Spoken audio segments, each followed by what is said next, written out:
नमस्कार, स्वागत है आप सभी का वाइबिन बिहार झारखंड में। मैं हूं आपके साथ मुदिता त्रिपाठी। क्या आप अपनी जमीन की मापी करवाने के लिए अमीन का इंतजार कर रहे हैं या राजस्व विभाग में आपका कोई जरूरी काम फंसा हुआ है?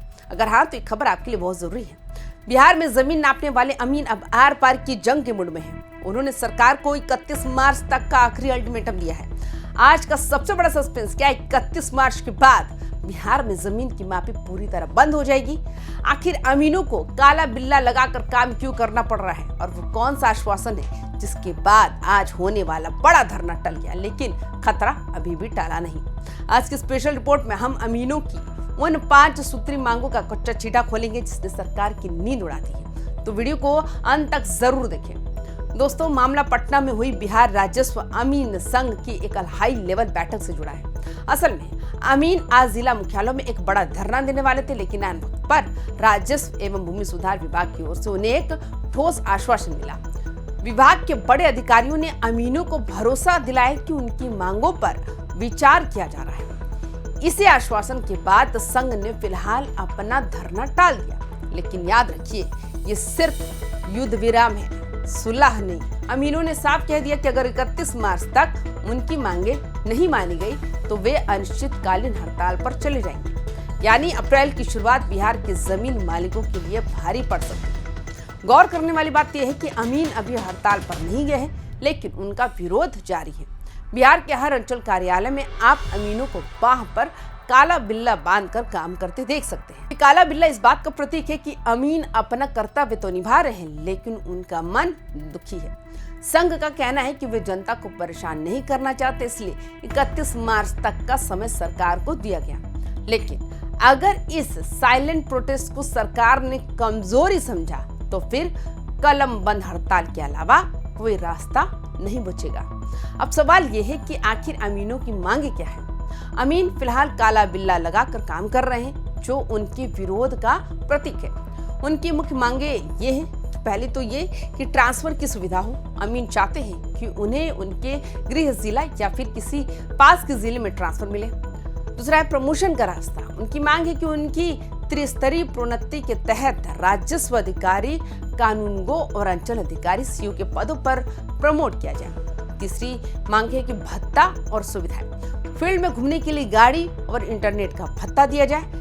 डिप्लोमा के आधार पर वेतन, उनकी यही मांग है। जो उनकी मांग है कि उनकी एजुकेशनल क्वालिफिकेशन के हिसाब से उन्हें सम्मानजनक वेतनमान मिले।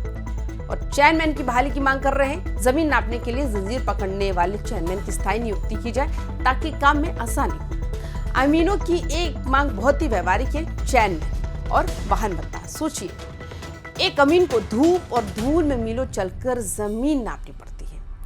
जंजीर पकड़ने के लिए उन्हें निजी लोगों की मदद लेनी पड़ती है, जिससे मापी की पारदर्शिता पर भी सवाल उठते हैं। अगर सरकार स्थायी चेयरमैन नियुक्त करती है तो भ्रष्टाचार की गुंजाइश कम होगी। साथ ही आज के डिजिटल दौर में जब सारा डेटा ऑनलाइन फीड करना पड़ता है, तब अमीनों को अपने पास से इंटरनेट और पेट्रोल का खर्चा वहन करना पड़ रहा है।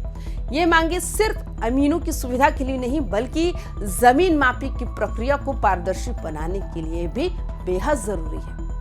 हैरानी की बात तो यह है कि सिर्फ अमीन ही नहीं, राजस्व विभाग के बड़े अफसर भी इस वक्त हड़ताल पर हैं। उनकी मांगे भी काफी बड़ी हैं। अफसर चाहते हैं कि उनकी पोस्टिंग एसडीएम, एडिशनल कलेक्टर और लोक शिकायत निवारण जैसे पदों पर हो। साथ ही डीसीएलआर के पदों पर बिहार राजस्व सेवा के पदाधिकारियों की वरीयता के आधार पर पोस्टिंग की मांग की जा रही है। अफसरों की एक और बड़ी नाराजगी है कैबिनेट के निर्णय संख्या 23 और 30 को लेकर भी, जिसे वे वापस लेने की मांग कर रहे हैं। यानी कि नीचे से लेकर ऊपर तक पूरा विभाग इस वक्त आंदोलन की राह पर है। अब आप सोच रहे होंगे कि इस हड़ताल से आपको क्या लेना देना?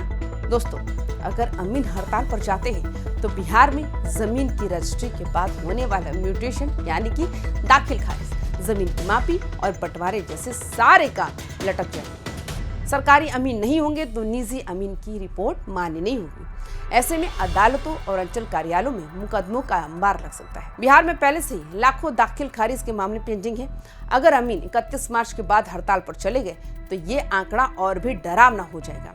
जमीन की मापी रुकने का मतलब है कि कोर्ट कचहरी में चल रहे विवाद और उलझ जाएंगे। ग्रामीण क्षेत्रों में अक्सर छोटी सी जमीन के टुकड़े के लिए खूनी संघर्ष तक की नौबत आ जाती है। ऐसे में सरकारी अमीन का ना होना आग में घी डालने का काम करेगा। सरकार को समझना होगा कि ये हड़ताल सिर्फ कर्मचारियों की नहीं है, बल्कि ये पूरे बिहार के लैंड रिकॉर्ड सिस्टम को पटरी से उतार सकती है। सरकार के पास अब सिर्फ 31 मार्च तक का वक्त है। क्या विभाग झुककर अमीनों की मांगे मानेगा या फिर बिहार एक बड़ी प्रशासनिक बंदी की ओर बढ़ रहा है, ये देखना दिलचस्प होगा।